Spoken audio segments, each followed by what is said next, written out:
Hi, it's Andy Wolf here. I have a favorite case study.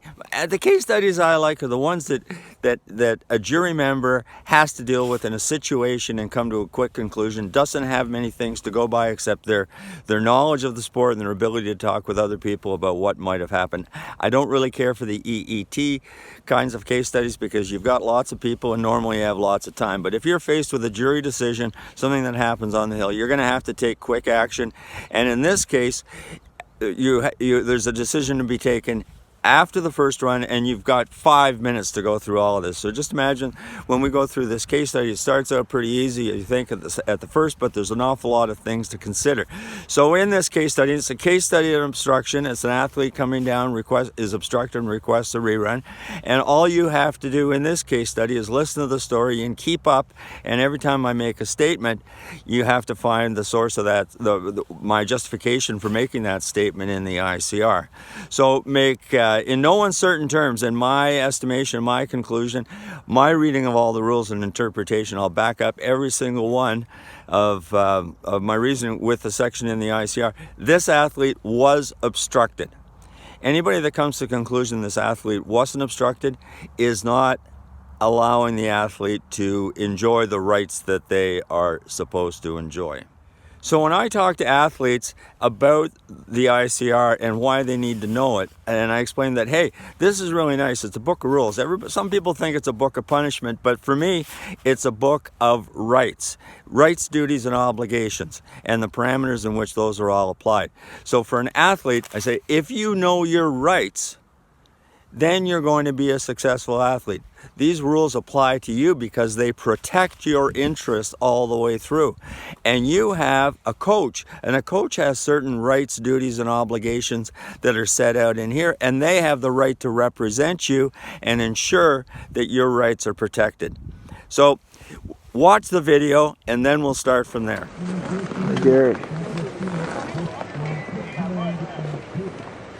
C'est intéressant de même, je trouve. Oh boy. Oh! No! Oh! As if.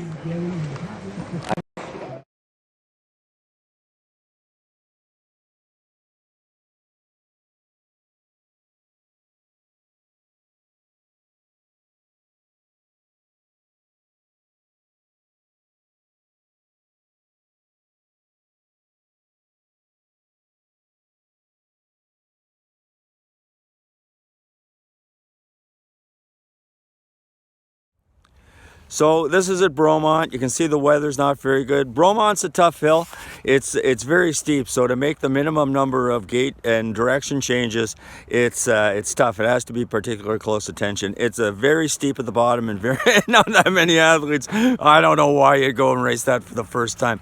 Anyway, in this, the chief of race is towards the top. You can see him off to the left in the video. The referee is right beside the video camera, so that's their perspective of the race. The technical delegate is a little bit further down, and I'm standing near the referee beside the athlete's coach. So you can see the athlete comes down the hill. He cross blocks the gate. The gate separates from the snow, goes up in the air, and clips the athlete on the side of the head. The athlete stops as quick as he can control himself and asks the gate judge for a rerun. And then is sent down to the referee, and the referee says yes, go for a provisional rerun, and announces that on the radio that the referee, as is his right, makes that decision.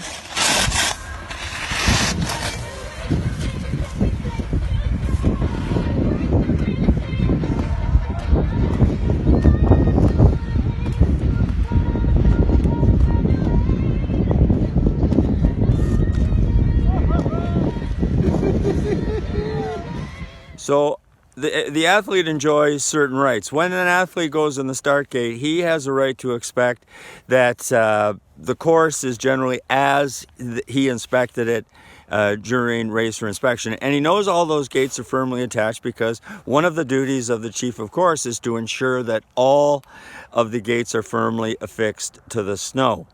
So they have a right then to a course that that meets the expectations of what they inspected, and that all the gates will stay in place.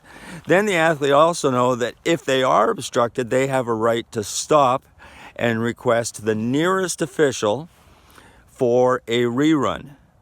And those are the conditions that they have to meet. They have to be obstructed, they have to stop. But before they're obstructed, they have to have not been previously disqualified in the course of the run.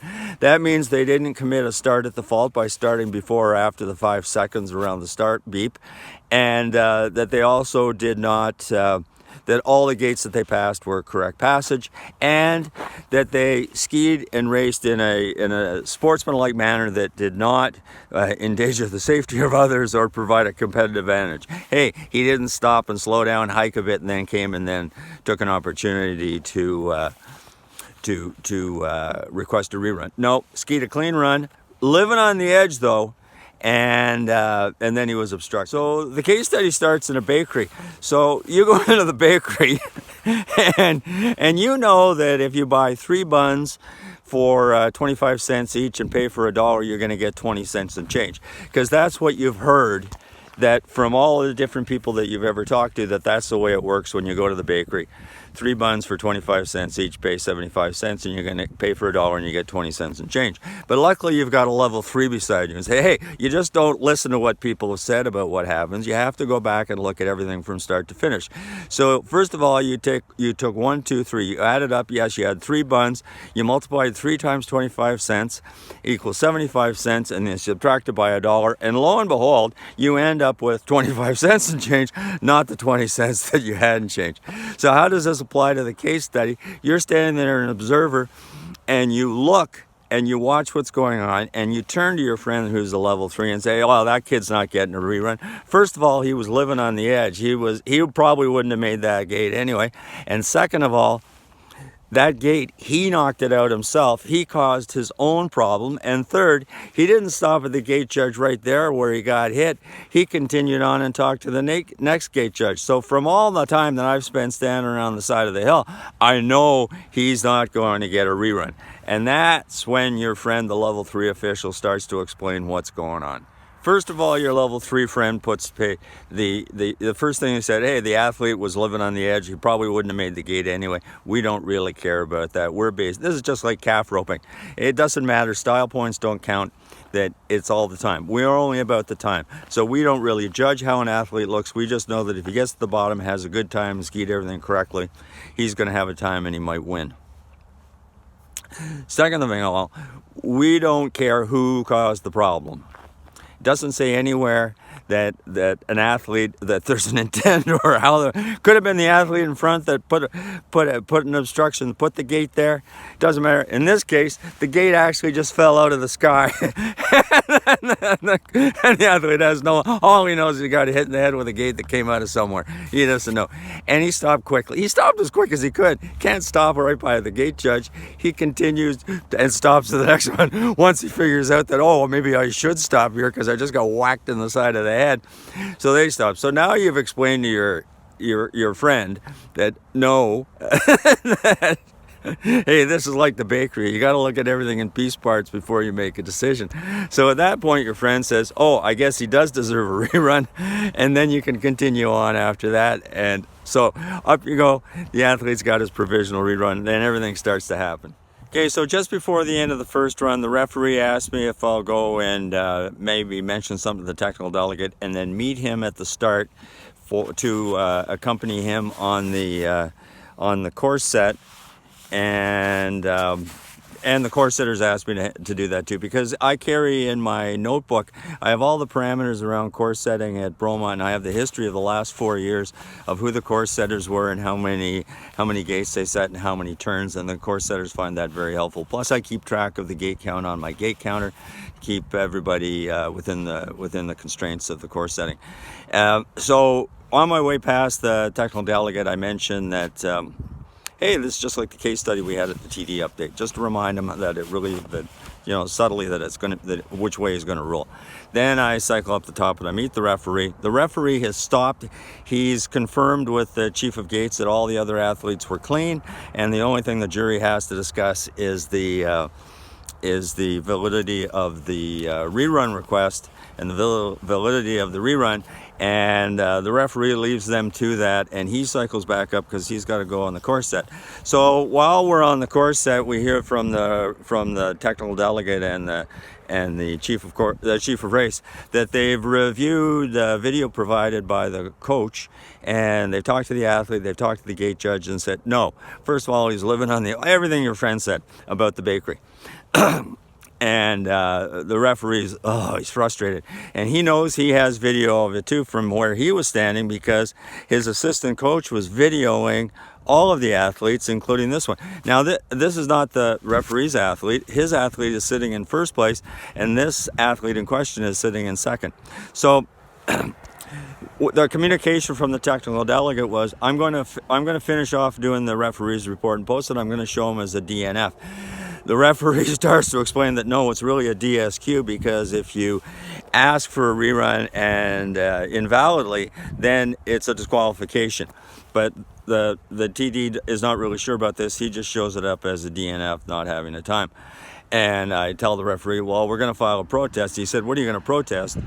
You can't protest a decision of the jury unless it meets certain parameters, and he's not disqualified, so you can't protest against disqualification. I said, no, we're going to protest against behavior of an official during the race. And well, that's not going to go over well. So the discussion about that takes place between the coach, and the technical delegate realizes that no, it probably should be a disqualification. So he reposts the referee report as a disqualification, at which point the coach says, we're protesting that because we have video. And the TD said, well, you've already shown us the video. And he goes, no, and it's got to be new evidence. He said, no, this is not an appeal. This is a protest, and that other video is just for information. But we have another video anyway. At which point the referee arrives with the new video, which is the one that you saw. And it's pretty clear then the referee has the opportunity to walk the chief of race and the technical delegate through the definition of obstruction, the definition of stopping, and the fact that it didn't matter how he was skiing, because that's the way you win races. So the final conclusion was the validity of the rerun was confirmed, but it took a long time to get there, and everybody's in a hurry to do things because we're between races and we've got to get up. The chief of race and the TD still have to get up and inspect both the ladies course and the men's course, and because that's their job. So there you go. How did you enjoy that? You've got a lot of things to cover off here. You've got why the gate should never have come out in the first place, what the rights of the athlete are when they step into the start gate, what the rights are of the coach to file protests, and what the obligations are of the jury in coming to decisions and approving the